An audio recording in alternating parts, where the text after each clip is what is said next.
day, everyone! I'm Haley, and I was just thinking, if I were going to go on a treasure hunting adventure, who would be the best person to take along with me? This is gonna take some wisdom. Wisdom is finding out what you should do and doing it. You know who knows a thing or two about hunting for treasure?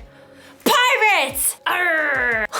Pirates have been hunting for treasure for generations. She'd make the perfect person to bring on my adventure. Arr! I'll find your treasure for ye. X marks the spot. Then again, the only reason pirates buried treasure in the first place is because they stole it from someone else. I'm not sure they can be trusted. Sure we can. A pirate's word is her bond. That's the code of the sea. Arr. Well, when you put it that way. Hey, wasn't your eye patch on your right eye? Oh, sorry about that. Now, about that treasure. I wonder if I should take my Aunt Jeannie on my adventure. Oh, how nice of you to think of me for your little trip. Bless your heart. Oh, I don't know. She may be a little old for treasure hunting. But then again, she was an investigative journalist for Archaeological Digest magazine for 40 years. 42 years, dear? Ooh. You know a thing or two about hunting for treasure, don't you, Aunt Jeannie? I've been around, that's for sure. Well, it seems like a no-brainer. It's obvious who I should take on the treasure hunt. It's, thank you. Was a hard decision, I'm sure, but I'm the star that you've been searching for. In today's story, we'll hear about a king who had a hard decision to make. Follow the advice of his friends or people who are older and wiser. It's fun to talk that way. I imagine doing it for our whole adventure. Nope. I'll see you soon. The Bible. It's 66 books of history, stories, letters, and poetry that fit together to form God's one big story. The epic adventure of how He created us and loves us so much that He made a way to rescue us. As we travel through the Bible, from Genesis to Revelation, we discover people who met God and found their lives changed forever. Now, for an amazing story, inspired by the book of 2 Chronicles, chapter 10. For over 40 years, King Solomon ruled over Israel. During that time, he did some pretty amazing things, like building a breathtaking temple for the Lord and a beautiful palace for himself. He received visitors from all over the world. He shared with others the wisdom God had given him. Much of this wisdom can be found in the book of Proverbs, including this advice on how to gain wisdom. Walk with wise people and become wise. A companion of foolish people suffers harm. Unfortunately, Solomon's son Rehoboam did not pay attention to his father's words. He believed his way was best. And when Solomon died, Rehoboam became king of Israel. All hail King Rehoboam! Wow! Check me out! Golden crown, spiffy palace. This is the life. Though the kingdom was strong under Solomon, he made the people work extremely hard. Now the Israelites wanted to see how this new king would treat them. Led by a man named Jeroboam, they came to see the king. Hey, you stole my name. It's Jeroboam, not Rehoboam. Whatevs, Jer. Now what do you want? Your father made us work very hard. Let us take more breaks and we'll serve you well. Sounds like you want to slack off. We just need a little more vacay time. Then we'll be ready to give it all we got. Well, come back in 3 days, Jer. Jeroboam and the Israelites left.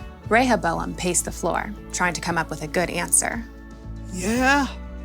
No. Maybe? Many times when Solomon needed wisdom, he asked God for it. Rehoboam didn't bother to talk to God, but he did at least talk to his father's wise advisors. The people want me to give them a break so they don't have to work so hard. What do you say? Be kind to them. Absolutely. Give them what they're asking for. You'll win their loyalty that way. Then they will serve you well. Huh. Instead of taking the advice of these wise men, Rehoboam decided to ask his buddies, the guys he had grown up with.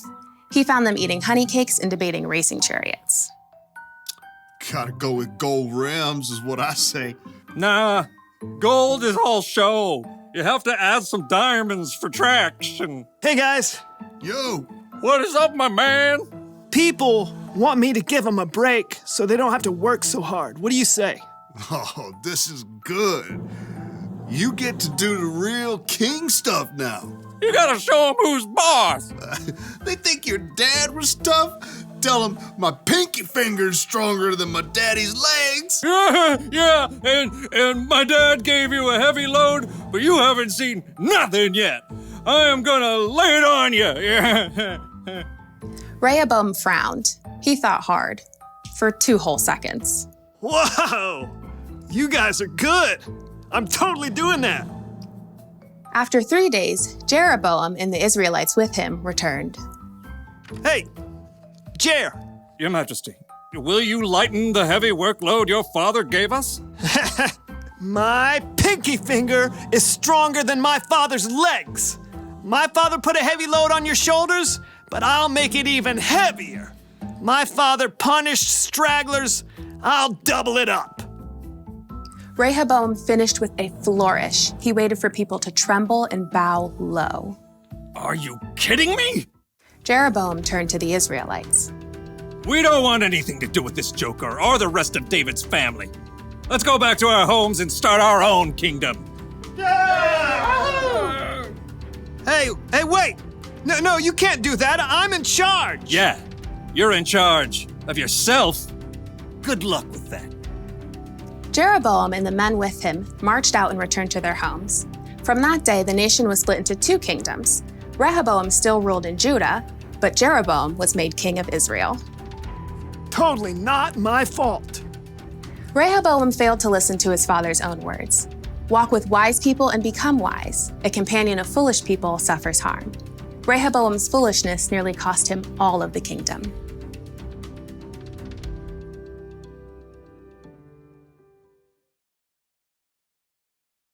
King Rehoboam made the wrong choice. He should have remembered what his father, King Solomon, wrote. Walk with wise people and become wise.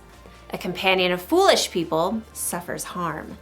That means if you want to become wise, you should find someone who's wiser than you to spend time with.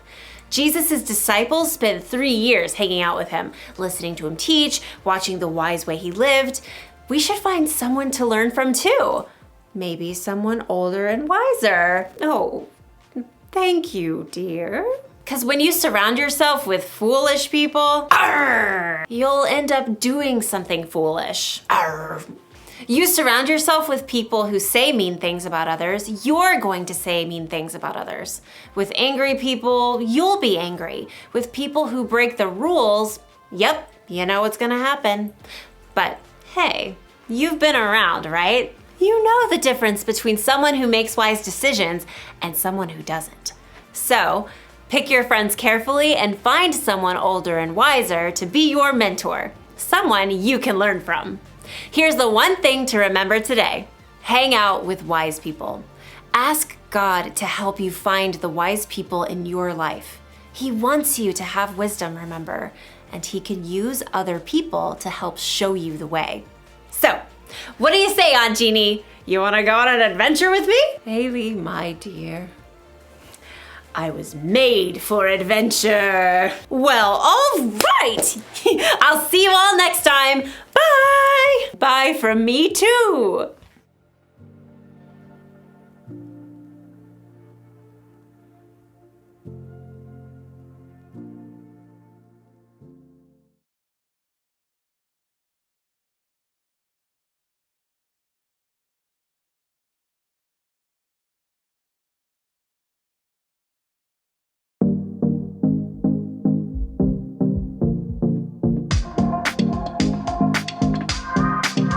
I've heard it said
everything.